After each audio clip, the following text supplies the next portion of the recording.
How far can $100 take you in the podcasting / live streaming industry?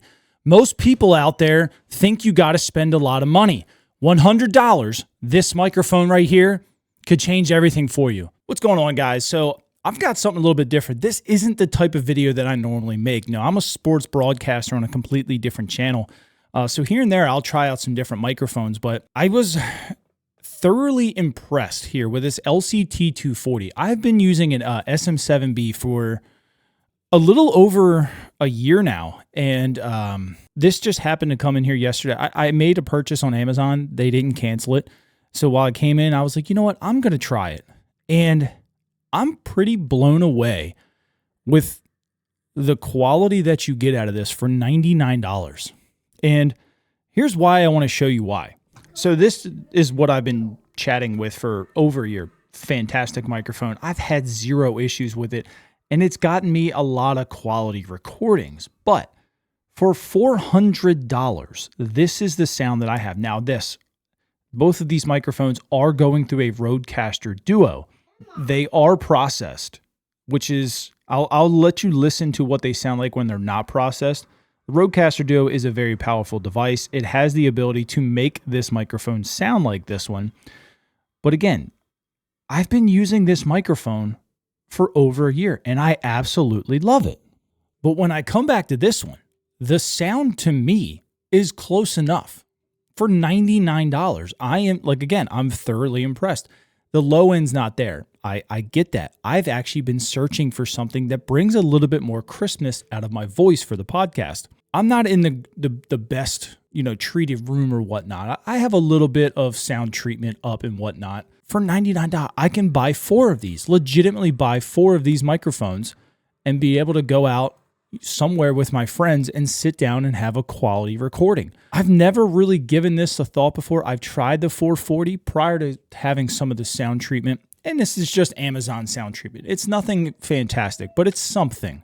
I do have a carpet on the floor, fairly deep room, so I have nothing on the ceiling. I can make this place better. I completely get it.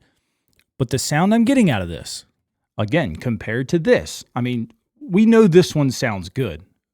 But is it that much better for the price? If you were just starting out, I would completely recommend the 240 Pro. And we'll get to the non-processed sounds here. So let me go ahead and turn the processing off for you guys. So this is what this microphone sounds like with absolutely no processing. So you might hear a little bit more of the room noise. Now the noise gate's turned off and whatnot. This is the microphone straight out of the box, plugged into the Rodecaster. I'm at 25 decibels of gain with this, just 25. I have my Windows sound setting at about 70 on the microphone, and I made sure this new Windows setting with voice isolation is turned off. Again, this is the LCT240 with absolutely no processing. And then when we go back to the processing, you can kind of hear that uptick in quality come through there.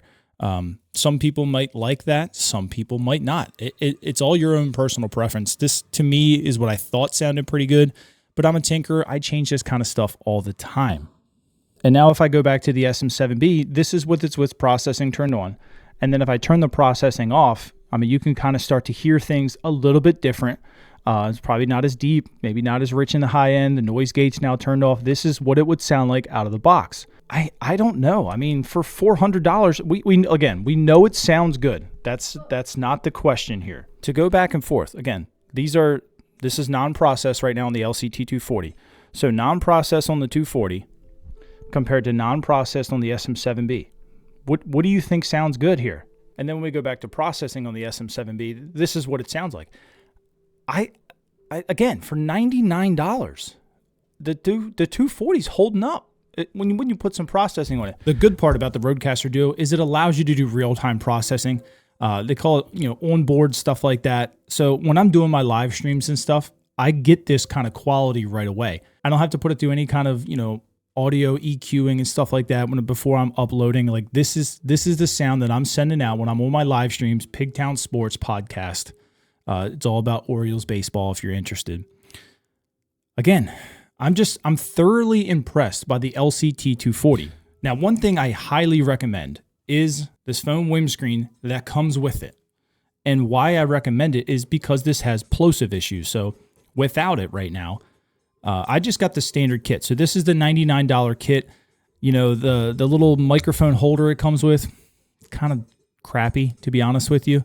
You know, while their other kit comes with one that has a little bit better, like bungee cords and stuff, you know, whatnot, it's $40. The kit is worth it. It does come with a metal windscreen too. The windscreen is still not as good as this. As you can tell, it's been some popping here. So Peter picked up Pico Peppers. I completely, you know, I'm not a microphone reviewer. Don't rip me in the comments for that, because that's bad. But this whole sound profile, it's too much. And you go and throw that back on there, and it's not as bad. It does kind of lower the tone a little bit, but the plosives aren't as bad. So Peter picked up Pico Peppers, poop, you know. So I'm not very good at doing that. I'm not a microphone reviewer, but this is why I like that. Again, $99.